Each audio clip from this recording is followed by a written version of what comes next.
أنا كان بيتقال لي منى النهاردة هنتصور، البسي حاجة ظريفة كده علشان التصوير.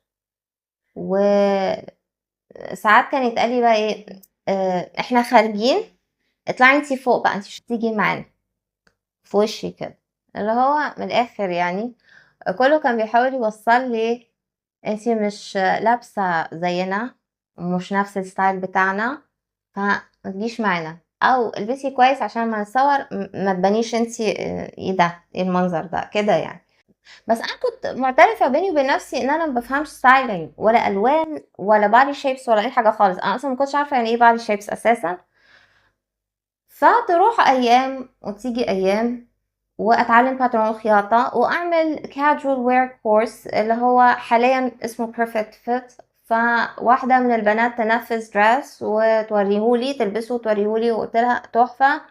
طبعا انا بصيت على الفينشنج وعلى الخياطة، فقالت لي بس هي مش هتلبسه. قلت لها ليه؟ قالت لي علشان مضخمها متخنها حاجة زي كده. فوقتها قررت ان انا ناقصني لازم اضيف الستايلينج في الموضوع ده. ليه؟ علشان الناس لما تعمل حاجة تلبسها، لما قالت لي مش هتلبسه فخسارة. بعد ما درست ستايلينج عرفت ان في حاجة اسمها body shapes وازاي نعمل بالانس. الستايلينج بالانس يعني لو واحدة جسمها inverted triangle، كتافها عظمة كتافها اعرض من الحوض، المفروض تلبس ايه من فوق وتلبس ايه من تحت. هو ده الستايلينج. وطبعا عكسه التراينجل بادي شيب، وفي بادي شيبس تانية. انا لما درست ده بقيت اقول انا لو شفت اي واحدة عرفت البادي شيب بتاعها يبقى هي كده مش لابسة صح. وده بصراحة يعني انا ما انصحش حد انه يعمله، لان انا كنت وقتها متوترة شوية، يعني خايفة اكون البصة نفسها judgmental، يعني كأني بحكم عليها انها ما بتعرفش تلبس وانا اتعمل فيا ده. فانا مش قصدي اعمله في حد، انا كنت بحاول ادرب عيني، لكن بصراحة برضو بطلت. مش صح. الواحد ما يعملش كده يعني. خليني كده ايه في حالي احسن، وهو المفروض كده يعني. آه، انا في الكوميونتي نفسه ما فيش حاجة اتغيرت. الناس هم اللي بيقولوا لي لبسي عشان تصوير وكده. لقيت واحدة فيهم لابسة بادي كونتراست على جسم تراينجل بادي شيب. يعني انا عرفت ان جسمها تراينجل، انا ما كنتش اعرف، بس لما درست عرفت. وطبعا البادي كونتراست ما يمشيش مع تراينجل بادي شيب. بيبين ان عظم الكتاف اصغر من عظم الحوض، مبين تراينجل بادي شيب. قلت هما دول الناس اللي كانوا بيقولوا عليا ما بفهمش ستايلينج، ما بفهمش ازاي الهدوم تتلبس. هما دول يا جماعة.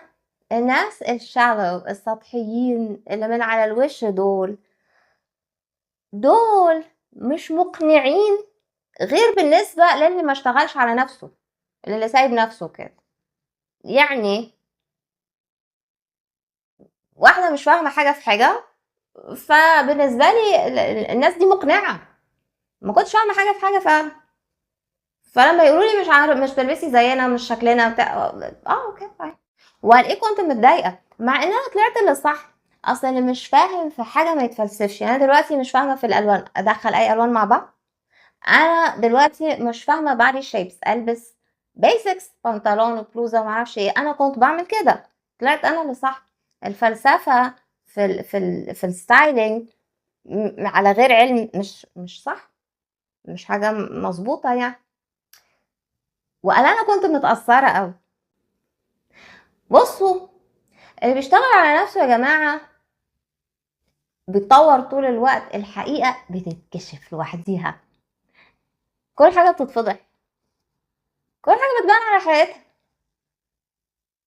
بس كده. بس اهم حاجه الواحد ما يسيبش نفسه. استدعي كل حاجه، افهموا كل حاجه، اقروا، اقفلوا على نفسكم فتره، وافصلوا نفسكم عن الكوميونتي اللي انتوا فيه فتره. اصل الواحد لما يبقى جوه الكوميونتي، ناس حواليه، اراء كتير، كلام كتير، بيبقى هو ده نفسهم. يعني اقولها ازاي؟ استنى اقولها ازاي. هو رأيه من رأيهم، هو شايف اللي هما شايفينه، حاجات زي كده. بس خليه يطلع بره شوية ويتفرج كأنه بيتفرج على فيلم، هيكتشف انه مضحوك عليه، كل اللي بيحصل ده مش حقيقي. بس كده. اهم حاجة الواحد يقفل على نفسه فترة ويقعد يشتغل على نفسه على حاجة هو شاطر فيها، كل حاجة هتتكشف. اوعوا تفتكروا ان في حد احسن منكم، لا في حد احسن منكم ولا انتوا احسن من حد. الفكرة مين بيشتغل على نفسه، مين authentic. مش انا كنت زعلانة ان انا مش بفت ان، يعني انا كان مطلوب مني ان اعمل شعري مش عارف ازاي والبس معرفش ايه عشان اخش وسطيهم، ما كنتش هلاقي نفسي، كنت هتوه اكتر.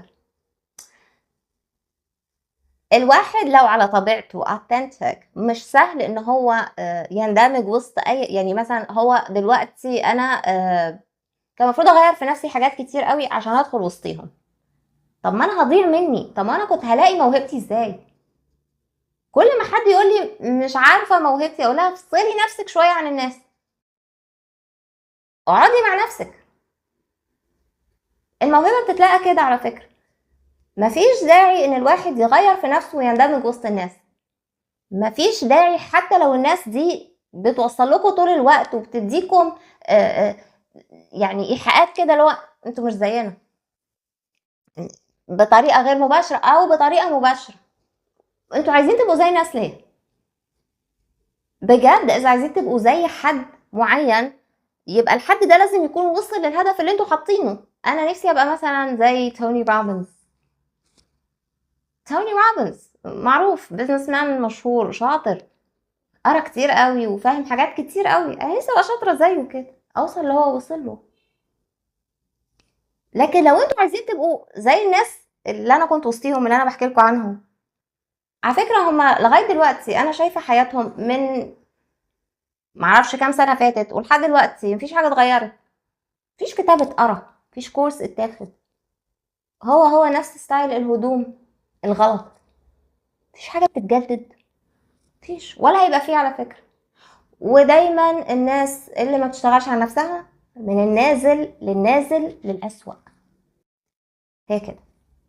غير اللي بيطور نفسه بتبتدي بان انتوا تدوروا جواكم، افصلوا نفسكم شوية ودوروا جواكم انتوا موهوبين في ايه وشطار في ايه. عارفين كان في حدوتة حلوة قوي قوي قوي قريتها في كتاب اوشو اهل الطريق. السيدة رابعة وقعت الابرة اللي بتخيط بيها وبتدور عليها، والناس شافوها بره بيتها بتدور على الابرة، وقالوا ست كبيرة نساعدها تلاقي الابرة بتاعتها، وخلت الناس كلهم يدوروا معاها. وبعدين في الاخر قالوا لها وقعتيها فين بالظبط عشان نوصل، يعني قالت لهم وقعتها جوه. فراحوا ندور بره، قالت لهم انتوا بتعملوا كده، اللي عايز يلاقي نفسه ويوصل يدور جوه، ويدور جوه دي ما ينفعش يبقى متحوط بناس طول الوقت. اديكوا شفتوا الناس بتبقى عامله ازاي، هي دي الناس.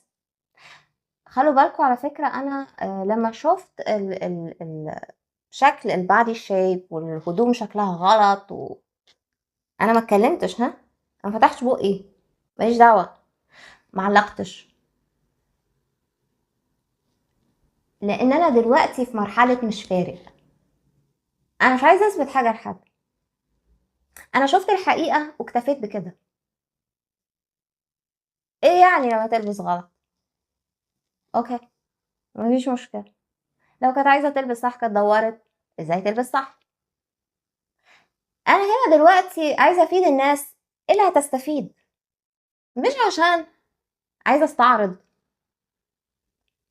يعني انا مش فارق معايا انصحها اقنعها، لو كانت قابله للنصح كنت نصحتها، لو كانت اصلا يعني عندها استعداد تتعلم كنت هقول لها. انما دي ناس ما بتسمعش، دي مقتنعه خلاص انا ده هو ده، هو احنا كده اللي بنفهم في اللبس، احنا كده الشطار، احنا كده اللي مفيش زينا. اسلوب. انا مش هقنع حد بحاجه، انا دلوقتي مقتنعه تماما ان كل ما الواحد طور نفسه كل ما اشتغل على نفسه في حاجة كل ما الحقيقة كشفت له أكتر. واشتغلوا نفسكم في أي حاجة، هي صدفة فاشن في فاشن، يعني أنا بطور نفسي في الفاشن وهما بيكلموني في الفاشن، هي صدفة. انتوا مع الوقت هتكتشفوا ازاي الناس shallow في حياتهم عموما. هتفهموا هما بيكلموا كده ليه، هما بيعلوا صوتهم في الحتة دي بالذات ليه تون الصوت عالي في الحتة دي، ليه كلام ما كانش المفروض يتقال واتقال، كلام كان المفروض مثلا يتقال في كوميونتي مقفول، لا ده رجاله وستات قاعدين وتم طرح موضوع ما يصحش يتقال مثلا. ليه كل ده؟ انا لما بقعد اتفرج عليه من بعيد ببقى فاهمه الناس عايزه تبان free open minded مثقفه، بتتكلم في اي حاجه من غير كسوف. كل الحاجات دي بقيت اقعد اتاملها، ما كانش في داعي ده يتقال، او ما كانش في داعي ده يتلبس، او ما كانش في داعي الموقف ده يحصل. انا قاعده بتفرج من بعيد، ده observe بس اخري كده، ومش فارق معايا حتى اعبر عن رايي، اقول على فكره انا شايفاكوا قوي وشايفه حقيقتكوا قوي، مش فارق. عارفين مرحله مش فارق دي من اجمل المراحل، بس بتيجي بعد شغل كتير قوي، ان الناس تقعد تشتغل على نفسها كتير قوي. اقفلوا على نفسكوا شويه يا جماعه، واقعدوا طوروا في حاجه، في موهبه، سكيل، اقعدوا اقروا كتير قوي، خدوا كورسز، احضروا بودكاست، افهموا اكتر في حاجه فارقه معاكوا قوي في حياتكم بجد. انتوا مش متخيلين لما تفصلوا نفسكم فتره وتقعدوا تتفرجوا بعد كده على العالم كأنكم بتشوفوا فيلم، وتوصلوا لمرحله مش فارق اللي هي فعلا من اجمل المراحل. اكيد في مراحل احلى منها اكيد يعني، بس انا لسه يعني، بس هي فكره مرحله مش فارق دي حقيقي متعه. على فكرة الفيديوز دي حقيقي معمولة علشان الستات ترجع مرة تانية ترتبط بجسمها، ترجع مرة تانية للفيمينين انرجي. ان الواحدة تقعد تشتغل على انها تطور نفسها، ده حقيقي بيرجعها مرة تانية ترتبط بجسمها، which is very important. ومن ضمن الحاجات اللي انا دايما بنصح بيها وبعملها يوميا الصبح دلوقتي، اني اقف قدام المراية واقول لنفسي انتي واحدة ست، وانتوا نفس الشيء حقيقي هتفرق معاكم. قوموا الصبح قدام المراية كده قولوا لنفسكم انتي واحدة ست، فكري نفسك انك واحدة ست، هتفرق معاكي كتير قوي في حياتك على فكرة.